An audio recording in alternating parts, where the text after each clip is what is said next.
오늘 평신도 신학강좌 18번째 시간으로 우리 나훔, 하박국, 스바냐서 말씀 함께 우리 살펴보겠습니다. 우리가 계속 살펴보고 있는 이 예언의 말씀들의 내용을 다시 한번 중간 점검을 하면서 한번 좀 말씀을 시작해 보고자 합니다.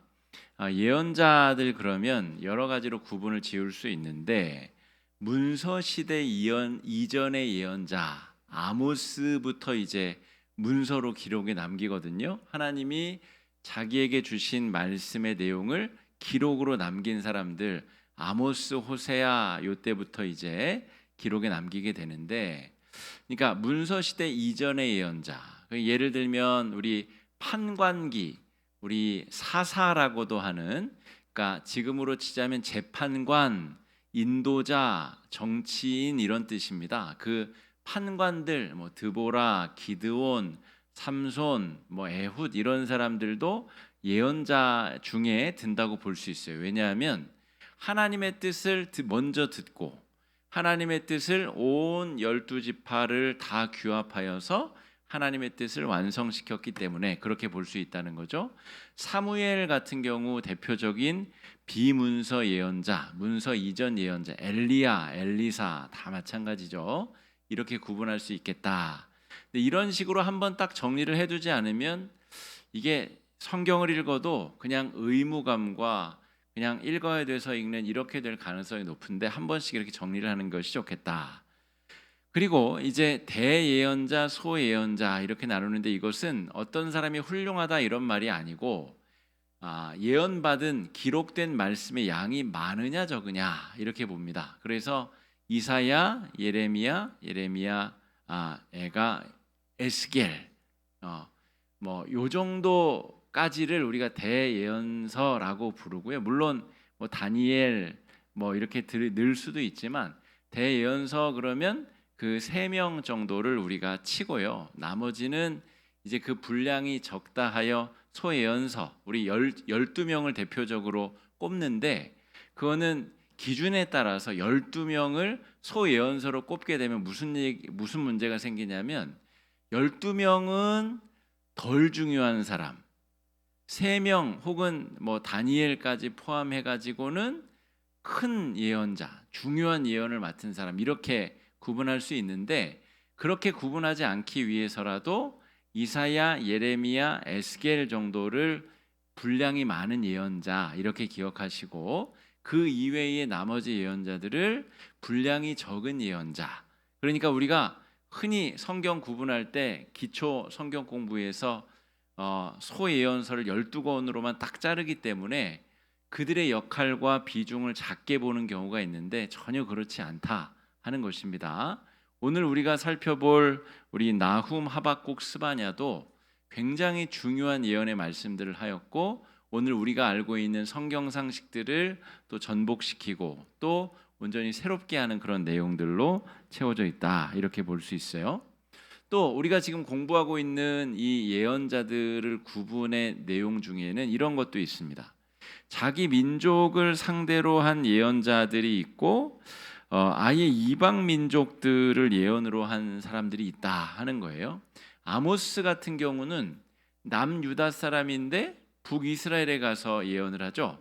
그런데 12지파를 한 덩어리라고 볼 때 이것은 자기 민족에게 예언한 사람이다 이렇게 볼 수 있겠고, 호세아는 이제 북이스라엘을 향하여서, 또 이사야, 예레미야, 에스겔은 포로로 끌려가서 나라가 망하기 전에 포로로 끌려가서 그 땅에서 예언의 말씀을 받은 특별한 사람 이렇게 볼 수가 있겠습니다. 그러니까 자기 민족을 상대로 예언을 했느냐, 오늘 우리가 살펴보는 대로 나훔 같은 경우는 요나, 나훔 이렇게 외우면 좋습니다. 요나도 아수르, 니느웨를 상대로 예언한 사람이죠. 그러니까 요나, 나훔 둘 다 아수르를 대상으로 예언한 사람들이다. 이렇게 외우면 그래도 조금 더 우리가 외우기 쉽고요. 지난주에 우리 공부한 우리 오바댜 같은 경우는 에돔이라고 하는 에서의 후손들 그 나라를 상대로 한 예언을 했죠. 왜 에돔을 향해서 심판 예언을 했죠? 바벨론이 유다를 공격할 때에 같이 길잡이 역할을 하고 혼란을 틈타서 온갖 노략과 거기서 사람들을 잡아가다 노예로 팔고 온갖 악행을 저질렀기 때문에 하나님이 에돔의 죄악을 좌시하지 않으실 것이다, 이런 이야기를 드렸습니다. 그런데 지금 우리가 오바댜, 요나, 나훔 같은 경우에 공통된 특징이 있어요. 오늘도 똑같이 그 내용을 다룰 텐데, 왕궁 예언자 혹은 민족주의 예언자, 이렇게 볼 수가 있어요. 요즘에 우리 홍범도 장군 때문에 언론이 시끄럽죠. 어쨌든 할 말은 많은데, 어쨌든 홍범도 장군이 민족주의자인가 공산주의자인가, 이런 어떤 정말 시대에 뒤떨어진 논쟁들이 붙고 있는데, 민족주의자는 나라를 정말 사랑하는 사람들입니다. 그래서 이 예언자들도 예언의 말씀을 받았는데 굉장히 민족주의적으로 예언의 말씀을 했다는 거예요. 그런데 당시에 민족주의적 예언을 한 예언자들 중에는 가짜 예언자들이 많았어요. 그러니까 왕이 듣기 좋은 말대로 가먼이설로 예언을 했었던 거짓 예언자들, 예레미야 반대편에서 예언을 했었던 사람들. 예레미야는 나라가 망할 것이다, 남유다가 망할 것이다 그랬는데 그렇지 않습니다, 이렇게 왕 옆에서 왕의 귀를 이제 어둡게 했었던 예언자들이 있다는 거죠. 그들도 비슷하게 이 왕궁 예언자들의 특징이 있기 때문에 그들과 오늘 성경에 이렇게 공식 우리 정경에 들어온 우리 민족주의 예언자들, 이 세 명이 대표적인데, 오바댜, 요나, 나훔, 이런 경우에는 자기 민족의 죄악에 대해서는 별로 말을 하지 않아요. 그러니까 이런 특징들을 우리가 살펴보면서 성경을 보면, 오늘 우리가 공부할 성경도 여러분 한번 집에 가서 한번 보시면 그냥 무슨 말인지 알기가 어렵습니다. 그냥 다 심판하시겠다 그러고 뭐 다 쓸어버리겠다고 그러고, 뭐 이게 예언자의 말인지 하나님의 말인지 또 이방 나라의 누구의 말인지 헷갈리게 써 있는데, 적어도 이런 개념을 우리가 잡고 우리 성경을 보면 그래도 이런 맥락에서 지금 예언의 말씀이 진행되고 있구나, 이렇게 볼 수가 있겠고요. 또 성경 중에는 공신력 있게 좀 쉽게 번역된 성경들이 있어요. 예를 들어서 공동번역 성경, 뭐 표준어 성경, 뭐 쉬운 성경, 이제 이런 성경들. 그리고 요즘에 유진 피터슨, 작고하신 유진 피터슨이라고 하는 성경학자십니다. 유명한 교회 목회자, 설교자이기도 하면서 아주 유명한 또 성경 언어학자가 사역을 한 게 있어요. 그거는 공신력 있게 인정받은 건 아닙니다만 개인적으로 성도들이 읽기 편하도록 사역을 한 개인적인 번역이다. 이걸 사역이라고 합니다. 공역이라고 그러면 성서 공회에서 공식인력 있는 학자들이 상호 검증해 가면서 그렇게 번역한 성경을 공역이라고 그러고, 개인적으로 번역한 걸 사역이라고 하는데, 그 사역 메시지라고 하는 성경을 보시는 것도 도움이 될 수 있겠습니다. 어쨌든 이런 개념 구분을 하고 성경을 읽으시면 더 좋겠다 하는 것입니다.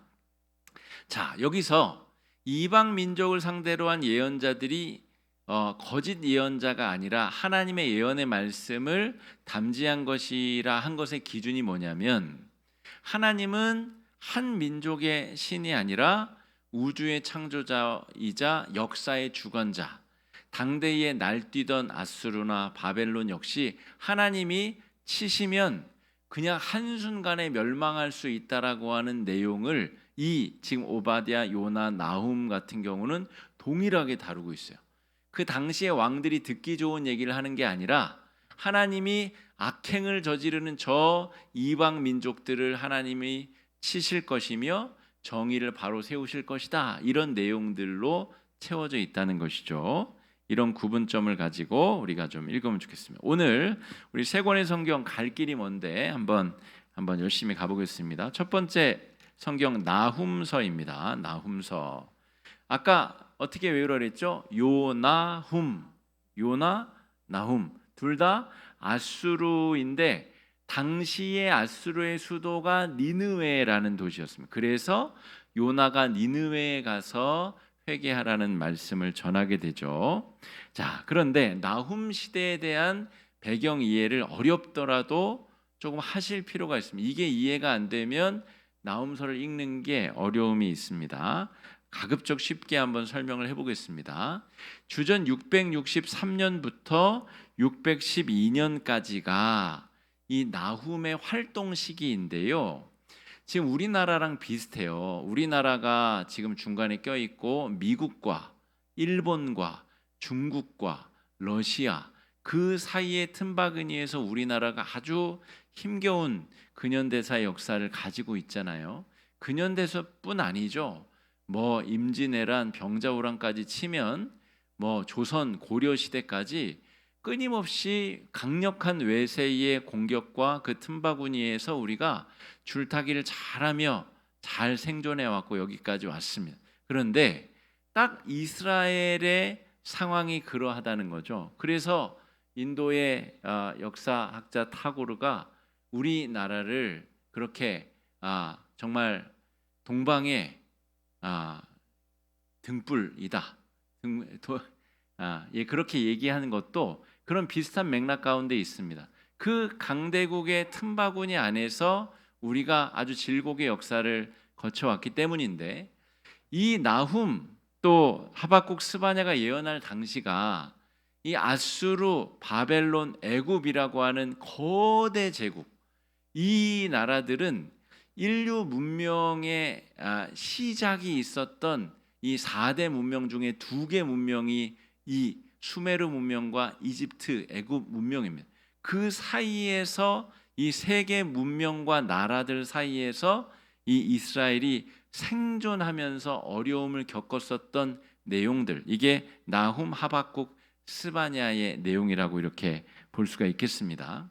자, 663년 주전입니다. 주님이 태어나시기 전에 663년에는 무슨 일이 있었냐면 이 아수르의 이 영토와 권세가 가장 맹위를 떨치던 때였습니다. 그래서 어디까지 침범을 했냐면 저 애굽의 테베라고 하는 천만 도시를 침공하고 집어삼켰었던 해가 663년도입니다. 근데 그 애굽의 테베가 집어삼킴을 당했다는 이야기가 나훔서 3장에 기록되어 있어요. 그래서 학자들이 나훔의 활동 시기는 적어도 아수르가 맹위를 떨치고 애굽을 집어삼켰었던 그때 이후로구나 그렇게 본다는 거죠. 자, 3장 8절 나훔서 3장 8절 한번 읽어보겠습니다. 시작. 내가 어찌 노아몬보다 낫겠느냐. 그는 강들 사이에 있으므로 물이 둘렸으니 바다가 성루가 됐고 바다가 방벽이 되었으며. 여기 등장하는 노아몬이라는 곳이 이 애굽의 테베 18왕조의 수도였었던 테베 성경에는 더베라고 나오는 그런 도시인데 룩소르 신전이 있고 아주 유명한 이 애굽의 문명의 꽃이 피었었던 도시인데 이 도시가 아수르바니팔이라고 하는 아수르의 왕에 의해서 이제 침공을 당하고 정복을 당한 해가 663년이라는 거죠. 자, 그런데 612년도는 또 어떤 해이냐고 하면 이제 이 612년도는 조금 있다가 다시 설명을 드리겠습니다. 이 애굽과 아수르와 이 바벨론이라고 한 3대 제국이 쟁탈전을 벌이는 사이에서 이 아수르가 애굽을 쳐들어갈 때 유다가 공격을 당하고 유다가 매를 맞고 너희는 중간에 왜 껴있는 거야 매를 맞고 또 애굽이 아수르와 전쟁을 하기 위해서 쳐들어 올라갈 때 또 똑같이 매를 맞고 바벨론이 또 메대 왕국과 연합전선을 거쳐서 아수르와 공격을 할 때 또 남유다는 매를 맞고 공격을 받고 여러 가지 시달림을 당했었던 때 그때 나훔, 하박국, 스바냐가 예언 활동을 하였다 이렇게 볼 수가 있겠습니다. 자, 아수르 바니팔 왕이 애굽 노아몬 테베를 정복한 것이 663년이다. 그리고 612년은 아수르가 멸망을 한 해입니다. 그러니까 아수르가 최전성기였을 때가 663년이고 아수르가 멸망을 한 해가 612년인데 그때까지 나훔이 활동을 하였다는 거죠. 그러니까 그 사이에 벌어진 아수르의 흥왕 또 애굽을 집어삼키기도 하고, 그런데 그 짧은 순간 몇십 년 사이에 바벨론이라는 나라에 의해서 또 아수르가 완전히 멸절되는 것을 나훔이 똑똑히 지켜보면서 아수르의 멸망의 예언을 하고 있다는 거죠. 그런데 612년이 아수르가 멸망하기 직전입니다. 그러니까 아수르의 멸망을 예언한 사람이 나훔이라는 거죠.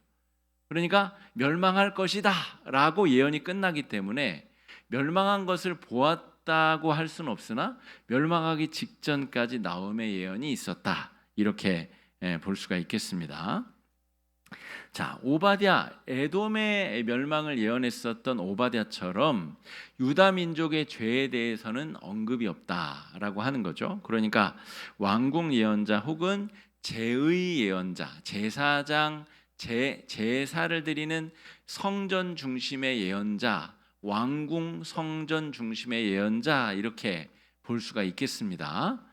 그러니까 그들의 예언이 과연 바른 것인가? 이것을 우리가 기준에 의해서 하나님의 뜻이 제대로 전달이 되고 있는가? 그저 우리 유다는 멸망하지 않을 거야, 성전이 있으므로 예루살렘에 있는 우리 성전은 멸망하지 않을 거야, 그런 내용이 있다면 이것은 잘못돼요. 왜냐하면 역사적으로 유다가 멸망하기 때문에 그런 예언의 말을 했었던 사람들은 가짜 예언자라는 거죠. 그런데 오바댜, 요나, 나훔 같은 경우는 그 예언의 내용은 빠져 있고 대신에 유다의 죄악에 대한 언급도 빠져 있다는 거죠. 다만 그 유다를 괴롭혔었던, 유다를 먹잇감 삼았었던 민족들에 대한 심판의 예언이 이 세 명의 예언자들 가운데 동등하게 나타나고 있다, 이렇게 볼 수가 있겠습니다. 그렇다면 이방 예언의 기준이 무엇이냐라고 하는 거죠. 지난주에도 우리가 말씀을 드렸다시피 이방에 대한 심판의 예언은 하나님께서 일반 계시, 그러니까 일반적으로 일반 계시의 내용도 굉장히 넓은데 하나님이 태양을 비춰주시고 비를 내려주시고 그냥 별일 없으면 잘 먹고 잘 살 수 있도록 하나님이 평등하게 주시는 은혜, 하나님을 믿어도 햇빛을 주시고 하나님을 믿지 않아도 햇볕을 주시는 그런 특별한 일반적인 은혜. 그런데 이게 출애굽 과정에서는 그 일반 계시가 잠깐 멈춰서는 일이 있었죠. 예를 들어서 3일간의 암흑기가 있을 때에 하나님의 백성들 가운데는 빛이 있고 애굽 사람들 가운데는 암흑이 있었던 일반 계시가 일시적으로 멈춰지는 그런 계시, 그런 때가 있었죠. 또한 이스라엘이 전쟁을 하다가 태양이 중천에 머무는 그런 때가 있었죠. 그러니까 하나님이 특별한 권능으로 일반 계시를 멈추는 기적을 베푸실 때가 있는데 대부분의 경우는 하나님을 믿는 백성이든 그렇지 않은 백성이든 하나님을 알 수 있는 일반적인 계시를 주신다. 로마서 1장, 2장, 3장에 보면 그렇게 하는 이유가 등장하죠. 이방인들도 핑계치 못할 것이다. 아침마다 해가 뜨고 때가 되면 하나님이 비를 내려주시고 작은 씨앗을 하나 심었는데 거기서 100배, 1000배, 만배의 곡식이 맺혀지는 이 기적을 보면서 하나님의 존재를 암시적으로라도 깨닫지 못한 이방인들 죄가 없다고 할 수 없다는 것입니다. 바울이 로마서에서 이방인의 죄에 대해서 언급하고 있는 내용이 그거죠. 그러니까 그런 일반 계시를 통해서 하나님의 살아계심을 사모하고 기다리던 사람들에게 복음을 증거하는 사람들이 누구죠? 그게 바로 사도들이고 복음 증거자들, 우리가 바로 그 역할을 감당해야 되는 사람들이다라고 하는 것이죠. 그런 은혜를 사모하지도 않았었던 이방인들은 하나님께서 복음을 듣지 못했다고 해서 핑계하지 못할 것이다 하는 거죠. 잘 생각해 봅시다. 나중에 주님이 재림하실 때 흰 보좌 앞에서 사람들을 심판하시는데, 우리가 성경 난제라고 하는 게 있잖아요.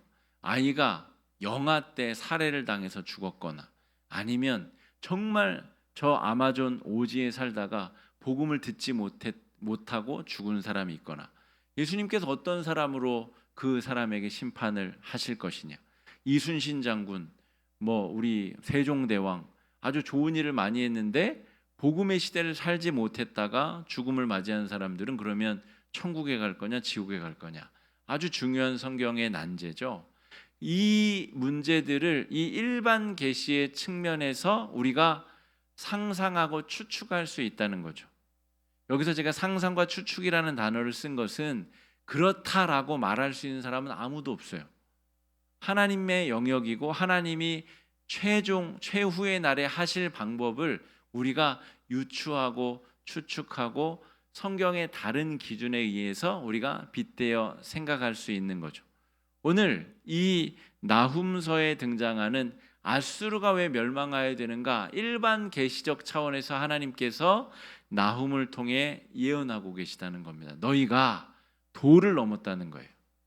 인간으로서의 도를, 인륜을 저버리는 죄악을 저질렀기 때문에 사실은 이 아수르보다는 바벨론이 식민 지배 정책이 비교적 더 부드러웠다. 일제 시대에도 일제 강점기가 일제 아주 혹독한 그 시기가 있었고 문화 통치 시대가 있잖아요. 일제 강점기가 다 똑같은 게 아닙니다. 그런데 그런 차이가 있듯이 아수르보다는 그래도 바벨론이 조금 더 인간적인 대우를 식민 지배자들에게 했다는 거죠.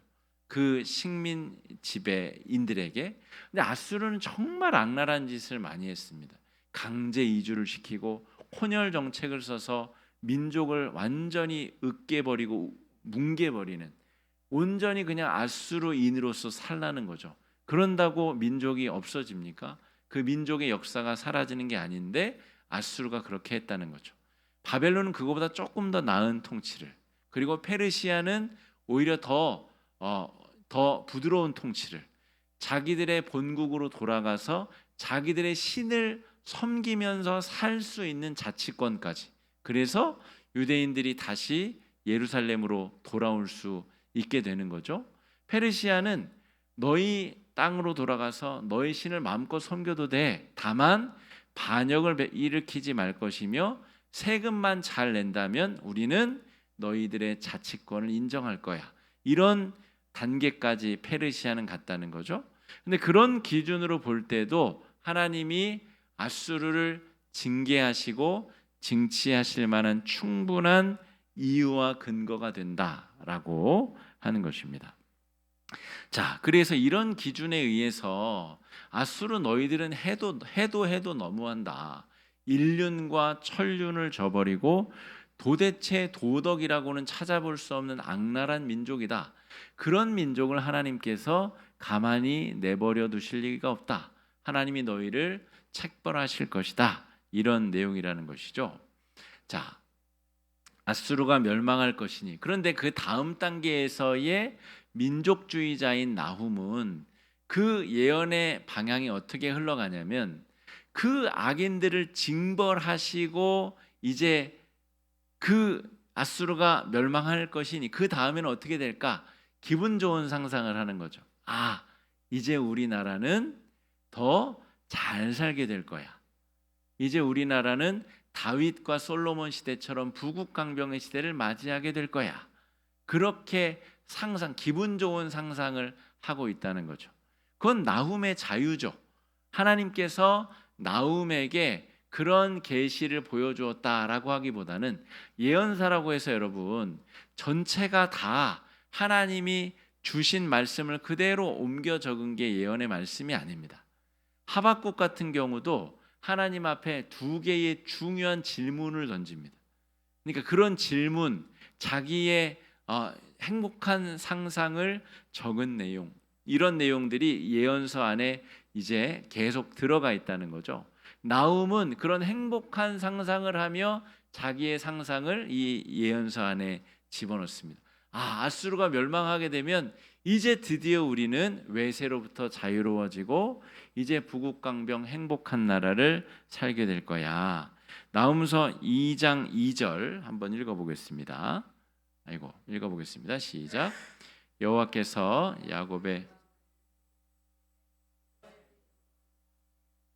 이는 약탈자들이 약탈하였고 또 그들의 포도나무 가지를 없이 하였음이라. 뭐라고 기록하고 있죠? 여호와께서 야곱의 영광을 회복하시되 이스라엘 영광 같게 하시나니. 12지파 그 시대에 하나님의 영광을 다시 회복시킬 것이다.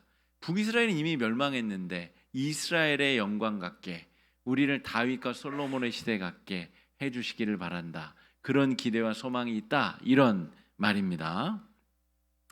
자, 나훔과 이제 오바댜 등의 왕궁 예언자는 하나님의 뜻을 제대로 전하고 있는가?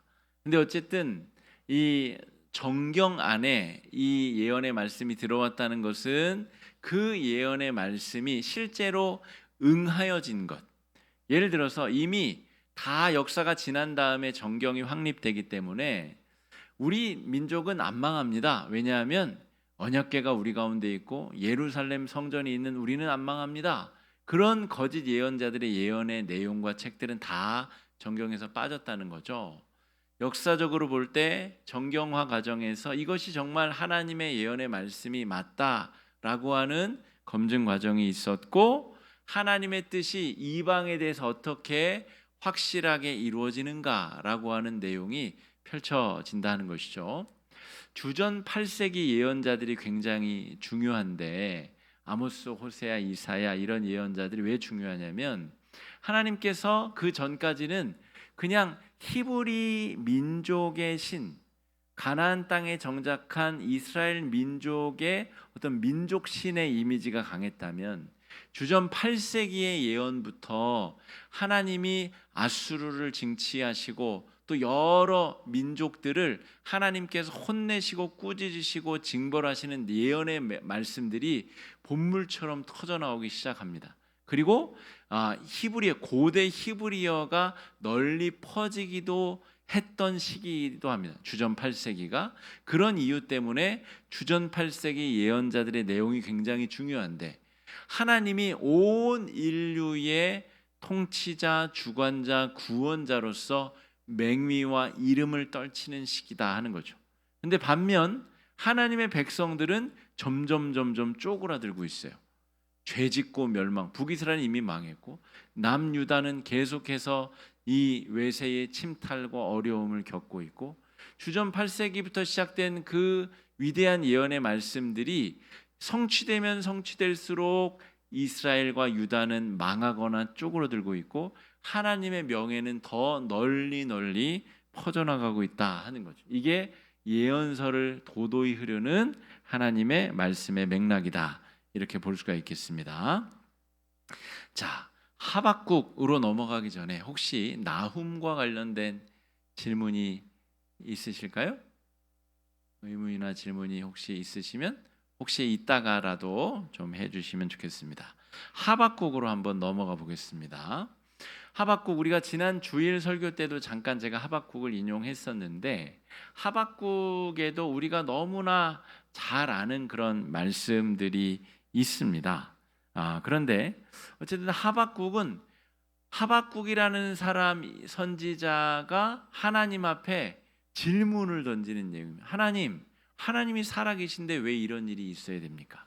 하나님이 살아계신데 왜 이런 일이 자꾸 벌어집니까? 아까 말씀드린 대로 아수르, 애굽, 바벨론의 틈바구니 안에서 끊임없이 고난당하고 매맞고 착취당하고 노예로 끌려가고 그런 일들이 계속 벌어지는 시대 속에 하박국이, 아니 하나님 이거 안 계신 거 아니에요? 하나님 돌아가신 거 아니에요? 하나님이 계시다면 왜 이런 일을 우리 민족이 계속 겪어야 됩니까? 이런 질문을 당돌한 질문을 던진 예언자이다. 이렇게 볼 수 있어요. 네 개의 질문은 이런 것입니다. 자, 잘 보셔야 됩니다. 아수르의 멸망 후에 아까 610인 주전 612년 즈음에 아수르가 패망을 하게 되는데 바벨론이 흥왕을 하게 돼요. 그러니까 바벨론이 메데라고 하는 왕국과 연합해 가지고 아수르를 치게 되는데 하나님 아수르를 멸망시킨 것까진 좋은데 왜 바벨론이 흥왕케 하셔서 바벨론으로 하여금 또 우리 민족을 넘보게 하고 침탈하게 하고 또 곤경에 빠지게 하십니까? 아니 도대체 왜 그러시는 거예요? 라고 질문을 품습니다. 하박국이. 두 번째, 여러 이 길게 기록된 이 문장들이기 때문에 그걸 축소해서 주제를 보자면 이렇다는 거예요. 두 번째는 이 하박국 때가 요시야 왕 때 요시야 왕의 이제 개혁을 일으키게 되는 원동력을 나훔이라고 하는 선지자가 이제 제공하게 되는데 아수르 바니팔이라고 하는 그 아수르의 위대한 왕이 죽고 난 다음에 아수르의 영향력이 약해지자 요시야 왕이 종교 개혁을 일으킵니다. 625년 경에. 그러니까 아수르의 힘이 약해져서 종교 개혁이 막 일으키는 데 있어서 나훔이 아수르가 멸망할 거야 이런 예언이 아주 영향을 미쳤다는 그 예언의 말씀을 듣고 있다가 야 진짜 멸망했네. 역시 하나님은 살아계셔. 종교 개혁 운동을 일으키자. 때마침 성전을 보수하다가 이제 그러니까 그런 일들을 통하여서 종교 개혁을 일으키게 되는데 이 바로 느고라고 하는 애굽의 왕과 함께 전쟁을 일으키다가 요시야 왕이 급작스럽게 죽음을 맞이하게 됩니다. 그게 개혁을 일으키고 한 십몇 년 어간에 벌어진 일이에요. 그러니까 하박국 입장에서 볼 때는 하나님, 아니 그 선한 왕을 왜 갑자기 데려가시고 그 다음에 그의 아들 여호아스가 석 달 왕을 했다가 여호야김이라고 하는 아주 희대의 악한 왕이 또 나타나거든요. 그러니까 왜 요시야 왕은 데려가시고 왜 악한 왕 여호야김을 세우십니까? 이거를 어떻게 우리가 받아들이라는 겁니까? 라는 의문을 질문을 하나님 앞에 당돌하게도 던지고 있다라고 하는 것입니다. 자, 세 번째 질문은 아수르의 멸망과 애굽의 부흥. 아까 아수르를 멸망시킨 건 바벨론이라고 말했죠. 아수르가 멸망하니까 적대국이었었던 애굽이 이제 발흥을 하게 되면서 그때 이제 애굽이 야 아수르 치러 가자 올라가는 길을 이 요시야 왕이 막아섰다가 거기서 무기또에서 죽게 되는 겁니다. 그러니까 하나님 왜 이렇게 세상을 돌리시는 겁니까? 이렇게밖에 하실 수 없는 겁니까? 왜 우리 민족은 끊임없이 외세의 영향에 눈물 지어야 됩니까? 이런 질문을 하고 있는 겁니다. 또 애굽의 패퇴와 바벨론의 부흥. 그러니까 애굽은 또 바벨론과의 전쟁에서 패퇴하게 되고 그 사이에서 유다의 마지막 왕들이 이 바벨론의 계속 그 공격에 그 바벨론에게 멸망할 것을 예레미야 예언대로 받아들이지 않고 계속해서 애굽과 손을 잡고 바벨론하고 전쟁을 일으키려고 하죠. 그게 유다 마지막 왕들의 역사인데 그 과정에서 이제 이 하박국의 한탄 섞인 질문이 하나님 앞에 드려지고 있는 겁니다. 질문의 요지는 그렇고 자, 그런데 하나님께서 뭐라고 대답을 하시느냐 궁금하지 않습니까? 궁금하시죠? 욥기서와 똑같이 대답을 하십니다. 네가 궁금한 마음은 알겠다. 그러나 네가 이것을 이해하는 데는 조금 시간이 필요하고 인내가 필요하다. 하지만 결국에는 알게 될 것이자. 하박국 선지자는 이해할 수 없는 현실의 문제에 대해서 하나님께 질문을 던지게 되고 자, 하나님께서 이 어떤 질문을 던졌는지 1장 13절 한번 보겠습니다. 주께서는 눈이 정결하심으로 악을 참아 보지 못하시며 패역을 참아 보지 못하시거늘 거짓된 자들을 방관하시며 악인이 자기보다 의로운 사람을 삼키는데도 잠잠하시나이까. 아까 네 가지 질문을 던지는 거예요. 아수르, 애굽, 바벨론이 치고 박으면서 왜 하나님의 우리가 죄 짓는다 해도 우리는 그래도 하나님의 백성 아닙니까? 그런데 왜 악인들이 우리를 짓밟고 착취하고 포로로 끌려가는 걸 왜 보고만 계십니까? 라고 하박국이 질문을 던졌다는 것입니다. 자, 그런데 하나님의 답변은 하나님은 의로운 통치를 하고 계시고 그 자체가 의로운 통치라는 거예요.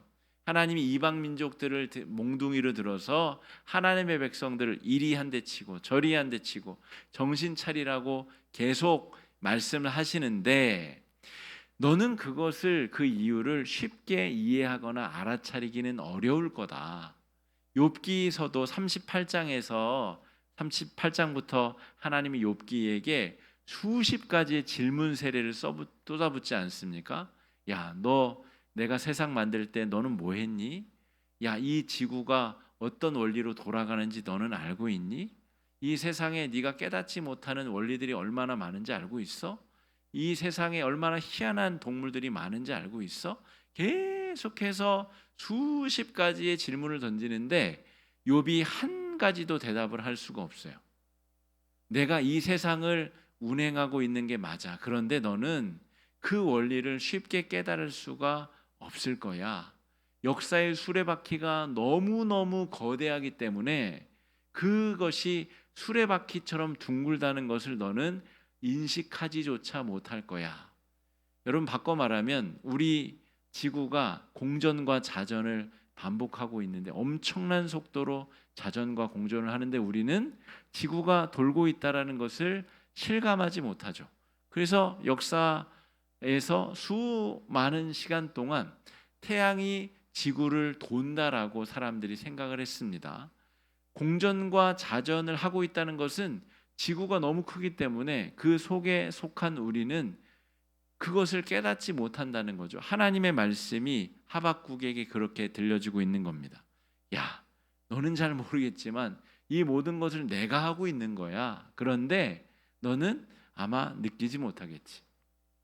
지난 주일 말씀이 출애굽기 2장 말씀이었습니다. 공교롭게도 주제가 같기 때문에 지난주에도 하박국 말씀을 제가 인용했고 오늘은 주일 말씀을 다시 인용하자면 지금 악인들이 난리를 치고 사람들 아기들을 죽이고 자기들이 마치 신인 것처럼 날뛰고 있는데 하나님이 하시는 일이라고는 어떤 레위인 여자를 만나서 사랑해서 애를 낳았더라. 그 아이가 공교롭게 너무 잘생겨서 그 어미가 애를 당장 죽이지 못하고 3개월을 숨어 키우다가 갈대 상자를 엮어 진흙과 엽청을 바르고 그 안에 넣어서 나일강에 떠나 보냈더라. 이게 하나님이 하신 일이에요. 그걸 어느 누가 이 민족을 하나님이 구원하시기 위한 계획이 착착착 진행되고 있구나. 누가 그렇게 말할 수 있겠어요? 아무도 그렇게 볼 수 없는 때 하나님은 하나님의 일을 아주 차근차근하게 아주 성실하게 진행하고 계시다라고 하는 것입니다. 하박국 입장에서는 이해가 안 되죠. 왜 이런 식으로 하십니까? 왜 이런 억울한 일이 우리 민족에 펼쳐져야 됩니까? 라고 한다는 것이죠. 자, 하박국서 2장 13절 14절 말씀 한번 읽어보겠습니다. 시작. 민족들이 불탈 것으로 변화가 되는 것이 만군의 여호와께로 말미암으니 아니냐. 이는 물이 바다를 덮음같이 여호와의 영광을 인정하는 것이 세상에 가득함이니라.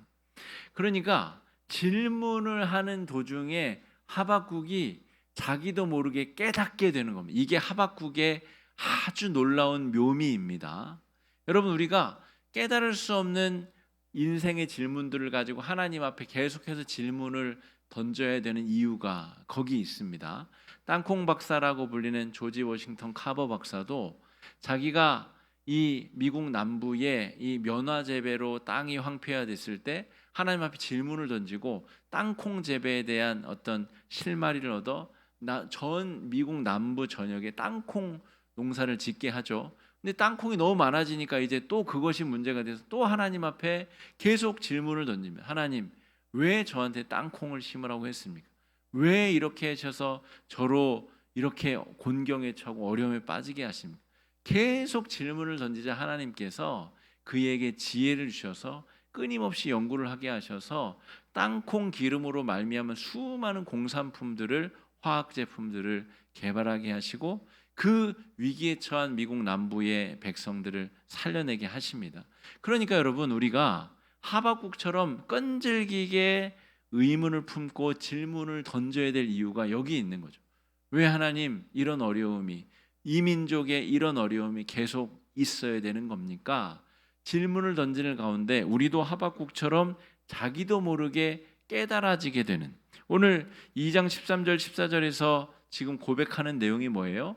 그런 질문을 던지다 보니까 하나님의 역사하심이 그냥 직관적으로 알아차려진 겁니다. 아, 저들은 저들의 죄 때문에 멸망당하게 될 것이고 하나님의 공의로움과 정의로움이 물이 바다를 덮음 같이, 물이 바다를 덮는다는 말은 여러분, 원래 바다가 그냥 땅이었겠죠. 그런데 그것을 많은 물이 덮어서 바다가 된 것 아닙니까? 그러니까 많은 물이 바다를 이룬과 같이 하나님의 역사를 경영하심과 주관하심이 세상을 잔뜩 덮게 될 것이다, 이런 말입니다. 이런 깨달음을 하박국이 인정하게 되었다는 것이에요. 그래서 뒤쪽에, 하박국 3장의 뒤쪽에는 첫 번째 질문과 상반되는 감사와 찬양의 고백으로 이어지게 됩니다. 그냥 이미 알아지게 된 겁니다. 하나님께서 하시는 일들에 대해서. 자, 어떤 식으로 발전이 되냐면 1장 2장에서는 바벨론과 아수르를 심판하게 되라는 그런 요청을 하지만 3장에서는 일반적인 악인에 대한 심판으로 그 영역이 확장되게 됩니다. 그러면서 하박국에게 어떤 일이 펼쳐지냐면 하나님이 환상을 보여주시는데 입술과 창자와 몸이 떨릴 정도로 충격적인 장면을 보게 돼요. 이방 나라들이 멸망하게 되는 충격적인 장면을 하박국이 보게 되고, 그러면서 하는 고백이 그 유명한 무화과 나무가 없고 포도나무가 실과가 없고 뭐가 없고 뭐가 없어도 이제 나는 여호와로 말미암아 즐거워하고 감사하리로다. 이게 이런 배경 속에서 나오는 말입니다. 처음에 하박국은 하나님에 대한 원망과 여러 정말 분노와 의문을 가지고 이 기도를 시작하지만 하나님이 환상을 보여주시고 깨닫게 해주셔서 그 마지막 고백은, 자, 한번 읽어보겠습니다. 하박국서 2장 17절에서 19절 말씀 읽어보겠습니다. 비록 무화과 나무가 무성하지 못하며 포도나무에 열매가 없으며 감람나무에 소출이 없으며 밭에 먹을 것이 없으며 우리의 양이 없으며 외양간에 소가 없을지라도, 잠깐만, 여기까지 잠깐만. 여기 이 지금 고백이 뭐예요? 아수르가 휩쓸고 가서 먹을 것 다 빼앗기고, 아수르가 이제 망해가지고 아이고 이제 살겠다 했더니 또 바벨론이 흥왕해가지고 또 위협하고 쓸어가고, 바벨론 물러갔더니 또 애굽이 옛다 이때다가도 올라오다가 요시야 왕 죽음 당하고, 그러고 났더니 야, 또 바벨론이 야 니네 애굽 의지에서 죽어봐라, 또 포위하고 공격하고 다 쓸어가고 다 멸절되고 다 없어지는 그 상황에서도 거기까지 그렇게 이해를 하시고 나는 여호와로 말미암아, 이걸 읽어야 됩니다. 시작. 나는 여호와로 말미암아 즐거워하며 나의 구원의 하나님으로 말미암아 기뻐하리로다. 주 여호와는 나의 힘이시라. 나의 발을 사슴과 같게 하사 나를 나의 높은 곳으로 다니게 하시리로다.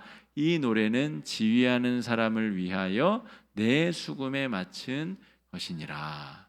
이 맥락이라는 겁니다. 그냥 딱 요것만 떼놓고 감사할 수 없을 때 감사해야지가 아니라, 지금 100년이 넘게 북이스라엘이 멸망한 게 지금 130년 전이에요. 그러니까 지금 수백 년 동안 열강의 침탈과 공격과 여러 이 열강들의 틈바구니 속에서 지금 수백 년째 피해와 학살과 어려움을 당하는 중이지만 하나님이 보여주시는 환상을 보고 깨달아진 것입니다. 하나님의 공의가 실천되고 있구나. 하나님이 저 악인들을 진멸하실 것이구나. 하나님의 의로운 백성들을 다시 살리시고 건져내실 것이구나. 그래서 이게 없더라도 나는 여호와로 말미암아 기뻐하고 즐거워하고 주님께서 나를 사슴발처럼 높은 곳에 피해서 보호하시고 존재하게 하실 것이다. 이런 고백을 한다는 것이죠. 자, 우리 스바냐서 빨리 한번 진행해 보겠습니다. 악한 시대를 살아가는 의로운 하나님의 백성들, 이제 같은 비슷한 시대의 예언인데 스바냐의 고민은 그것입니다. 지금 우리 남유다 민족이 죄를 지어 가지고 멸망을 당하고 있는데 하나님, 저는 아니지 않습니까? 이 민족이 다 죄를 짓지만 나는 그래도 의롭지 않습니까? 이런 사람들이 있다는 거예요. 하나님, 의로운 사람들은 좀 빼주셔야죠. 이런 고민을 가지고 하나님 앞에 질문을 했었던 예언자가 스바냐다라고 하는 것입니다.